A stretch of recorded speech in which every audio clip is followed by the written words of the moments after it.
Buenos días, hermanos. Queremos dar gracias a Dios por esta mañana y porque también tenemos un tema bien interesante, bien controversial también, pero muy interesante y es como decir la base, el muro de nuestra fe.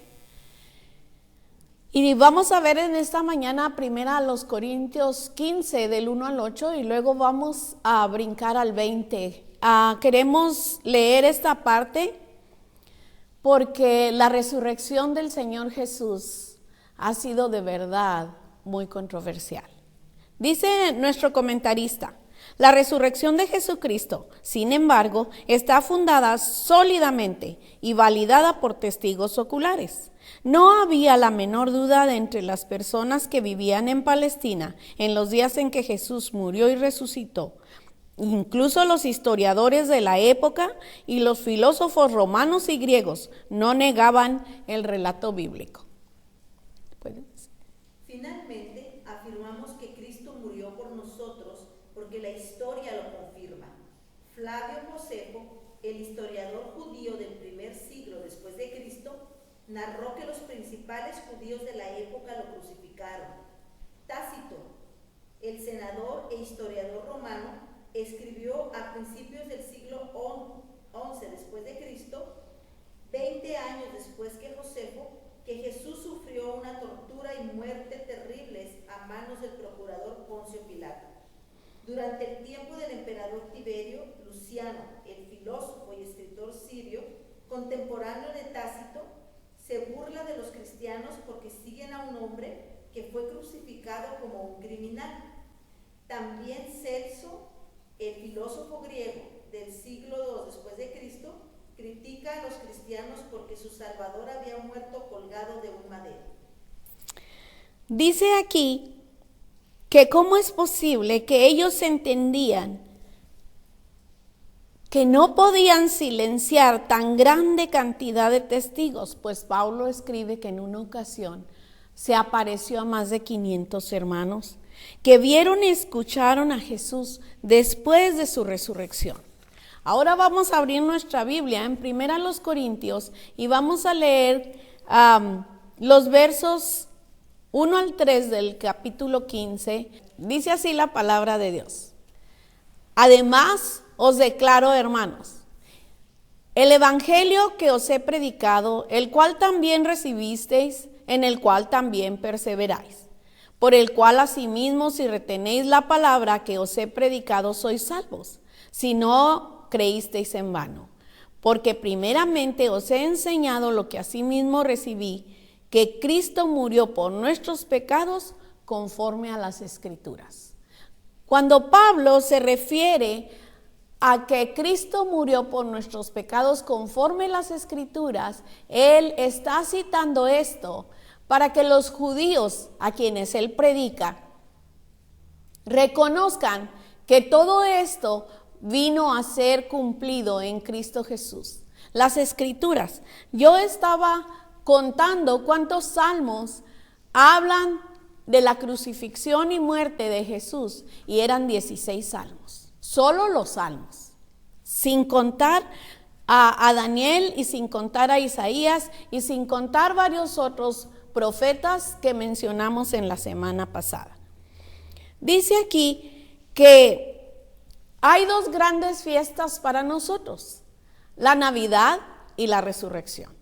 La Navidad, hermanos, no tendría sentido si Cristo no hubiera resucitado. Pero como dice Pablo, más ahora Cristo ha resucitado, primicias de los que durmieron es hecho. Y aquí tenemos este comentarista que dice que algunos piensan, entre ellos los musulmanes, piensan que Jesús no resucitó, más aún que él fue muerto por sus propios discípulos, según dice Sura an-Nisa en 457. Pero sabemos que Cristo murió en una cruz por nuestros pecados por varias razones. Una, la que ya leyó mi hermana, donde filósofos griegos y romanos y escritores de la época reconocieron que hubo un Cristo y que fue crucificado. Pero también dice aquí que el Antiguo Testamento profetiza su muerte y también por su misericordia Dios envió a su Hijo no solo para que viviera y muriera por nosotros, pero para que resucitara. Y aquí Isaías nos narra en el 53, 7 al 10. Angustiado él y afligido, no abrió su boca. Como cordero fue llevado al matadero, y como oveja delante de sus trasquiladores, enmudeció y no abrió su boca. Por cárcel y por juicio fue quitado, y su generación, ¿quién la contará? Porque fue cortado de la tierra de los vivientes, y por la rebelión de mi pueblo fue herido. Y se dispuso con los impíos su sepultura, mas con los ricos fue en su muerte, aunque nunca hizo maldad, ni hubo engaño en su boca. Con todo eso, Jehová quiso quebrantarlo, sujetándole a padecimiento. Cuando haya puesto su vida en expiación por el pecado, verá linaje, vivirá por largos días, y la voluntad de Jehová será en su mano prosperada. Amén. Miren cómo el profeta está diciendo que este Mesías tenía que poner su vida en expiación.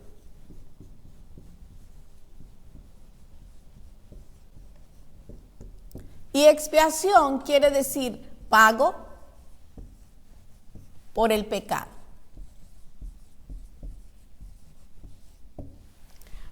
Pero lo más interesante aquí es que cuando dice, cuando haya puesto su vida en expiación, quiere decir, cuando él haya muerto, verá linaje.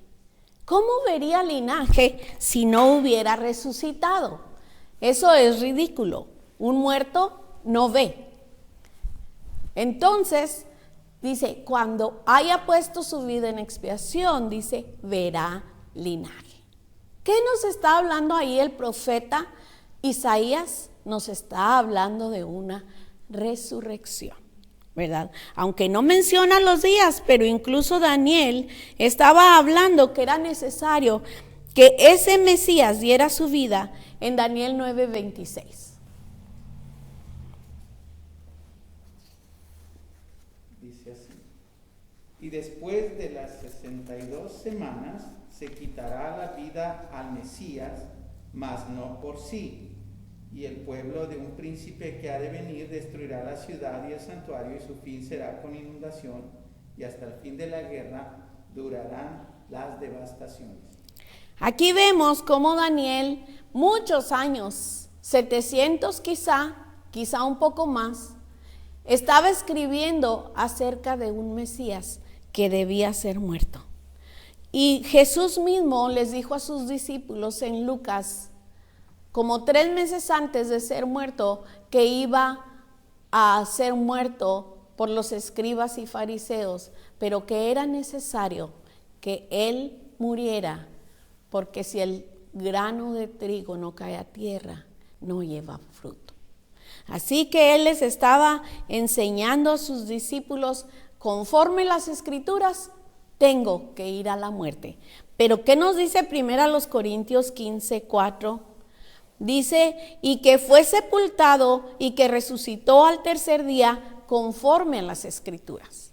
O sea, cuando Pablo nos está diciendo esto, nos está diciendo cada vez que es conforme las Escrituras, cumpliendo las Escrituras. Y esto es hermoso para nosotros porque el Antiguo Testamento no solo estaba prediciendo la muerte del Señor, pero estaba prediciendo también su resurrección. Esto lo podemos ver en Daniel 12:2, por favor. Y muchos de los que duermen en el polvo de la tierra serán despertados, unos para vida eterna y otros para vergüenza y confusión perpetua. ¿Qué nos está hablando Daniel? De una resurrección. Nosotros podemos ver eso y podemos ver las cosas que Dios tenía preparado para que nosotros viéramos. Dice que David escribió en un salmo, Salmo 16, 8 al 11, dice: no dejarás que tu santo vea corrupción. Y eso lo estaba usando Pedro en el libro de los Hechos cuando predica: hermanos, el patriarca David murió y tenemos su tumba con nosotros.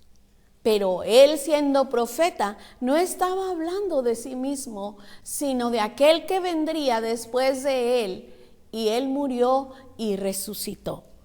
Nosotros podemos ver que Jesús resucitó porque la historia lo confirma. Como una muerte, dice, puede pasar desapercibida si él no hubiese resucitado. ¿Cómo podría él, si no hubiera resucitado, escaparse del sepulcro? ¿Cómo dijeron los escribas y fariseos a Pilato: Señor, recordamos que aquel engañador dijo que resucitaría al tercer día. Por favor, pon una guarda porque no vaya a ser este error más que el primero. Ellos mismos reconocieron que había sido un error crucificar al dador de la vida. Pero entonces tenemos aquí a Pilato mandando una guarda. Y la guarda se queda dormida. Hágame usted el favor. Cuando un soldado se quedaba dormido, era digno de muerte. ¿Y cómo es posible que hasta el día de hoy entre los judíos haya ese dicho, que los discípulos vinieron y robaron el cuerpo del Señor, habiendo ahí una piedra puesta en la tumba y sellada con el sello romano que no podía ser quebrantado? A Dios realmente no le importaba ningún sello. Él tiene el poder para romper miles de sellos. Entonces la tumba no pudo encerrar a nuestro gran Jesús, Salvador de toda la humanidad, mayormente, dice Pablo, de los que creen. Pues aquí tenemos entonces a la guarda romana parada junto al sepulcro. La verdad debe ser una imagen muy lastimosa. Los pobres ahí por quizá 12 horas intercambiando con otra guarda, porque después iba a resucitar al tercer día. ¿Y cómo es posible que se durmieron, según el dicho que se ha extendido hasta hoy, se durmieron y vinieron los discípulos a robar? Cuando usted está dormido, usted no siente quién entra a su cuarto o quién sale. ¿Cómo es posible que estos guardas vinieron y dijeron lo que había acontecido, que sintieron un temblor y después de eso más nada? Porque Mateo 28 del 1 al 4 dice que ellos vieron un temblor y vieron un ángel resplandeciente descendiendo y moviendo la piedra, y ellos se quedaron como muertos del miedo. Entonces, cuando ellos no llegaron a ver a Jesús saliendo de la tumba, pero se asustaron tanto que se desmayaron. Dice que cayeron como muertos. Cuando nosotros vemos eso, y que también dice que se les dio mucho dinero a los guardas para que dijeran ese dicho, y que también ellos iban a defenderlos para que los guardas no fueran muertos por causa de haberse quedado dormidos. Es algo que la iglesia nunca se creyó, pero la iglesia nunca dudó de que su Jesús había resucitado. Era un acontecimiento sobrenatural que no podía pasar desapercibido. Y aquí también la historia nos dice que el Señor Jesús, después de haber resucitado, se apareció 40 días. Nosotros podemos recordar en otras lecciones que decimos que el 40 es número de prueba. Así que él quería probar que él estaba vivo para honra y gloria del Señor. Dice aquí que él apareció primeramente a Cefas. Dice 1 Corintios 15, 5 al 8. Y que apareció a Cefas y después a los 12. Después apareció a más de 500 hermanos a la vez, de los cuales muchos viven aún y otros ya duermen.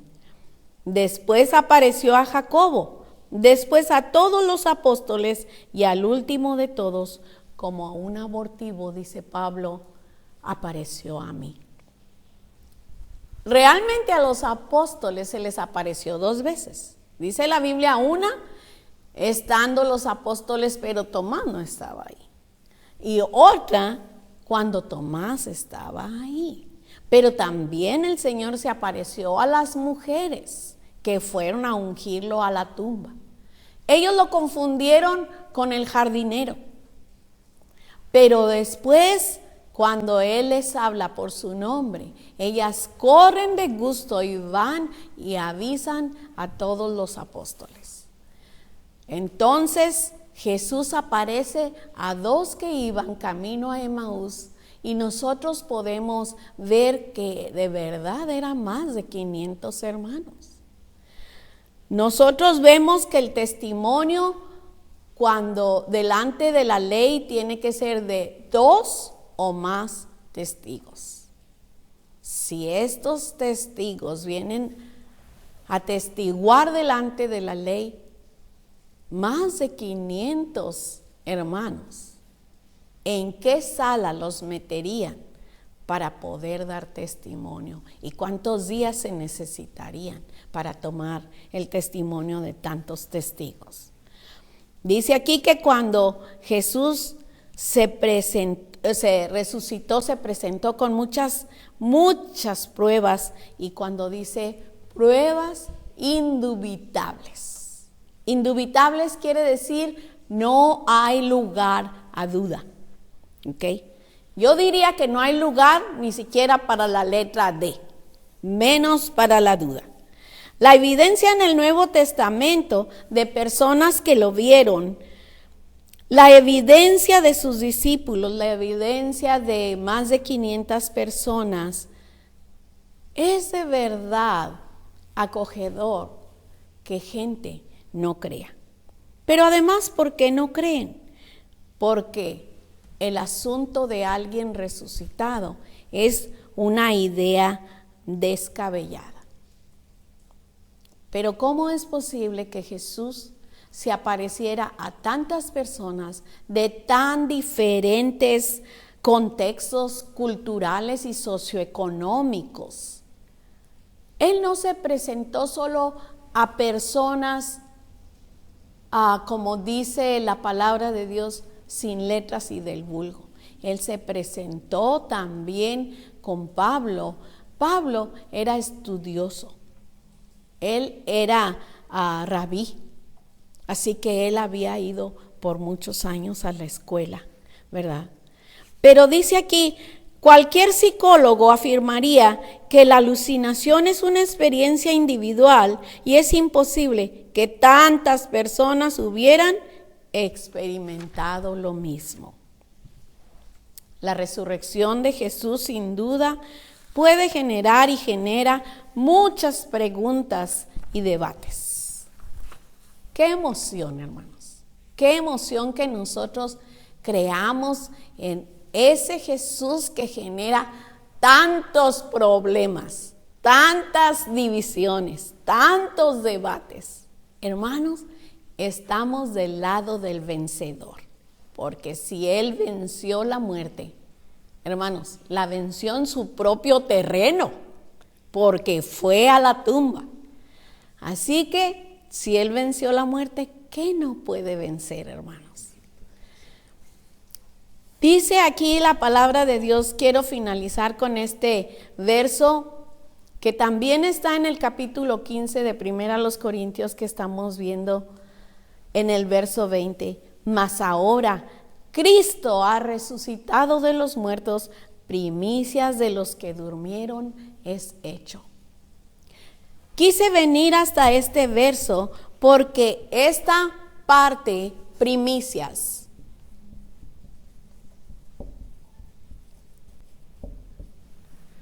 es una fiesta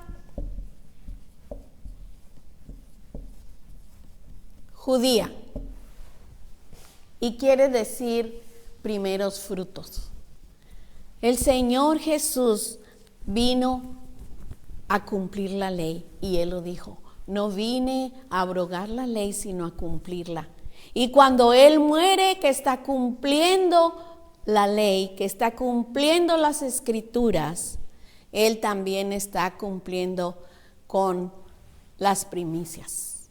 Él es el primero de la resurrección de entre los muertos y después los primeros frutos van a ser todos aquellos que resucitemos cuando Él venga.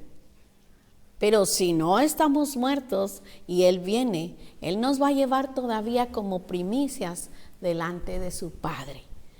Vean qué imagen tan hermosa pensar que el Señor, como parte del pueblo judío, cumplía con las fiestas judías. La palabra en griego dice aparche, que se traduce como primicias. Esto se escribe aparche. Aparche, ¿por qué decimos que es en griego? Porque acordémonos que el Nuevo Testamento fue escrito en griego. Dice que se traduce como primicias y se refiere a primeros frutos.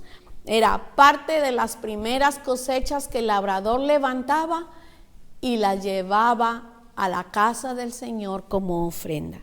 Así que vemos al Señor que se entregó a sí mismo como primicias, como nuevo grano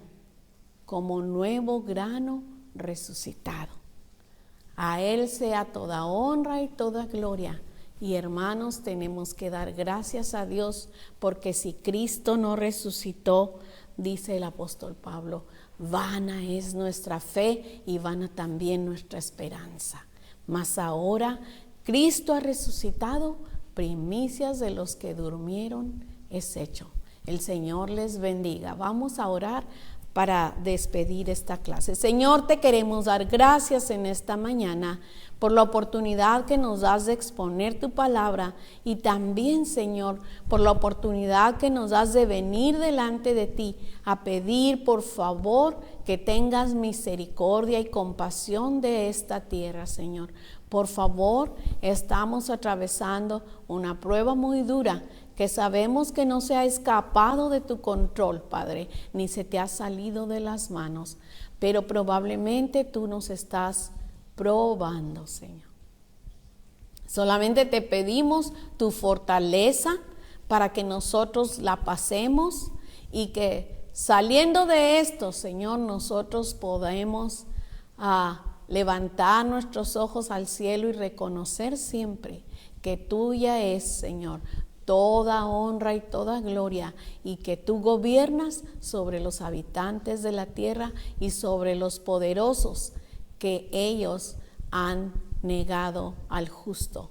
Pero nosotros, Señor, reconocemos que no somos nada sin ti y que pandemias o no pandemias, tú puedes hacer cualquier cosa para proteger a tu pueblo y te pedimos esa protección, pero igual, Señor, si nos toca morir, te damos gracias porque tenemos esa gran esperanza de la resurrección. Bendito sea tu nombre, Señor, en el nombre de tu Hijo Jesucristo. Amén y amén.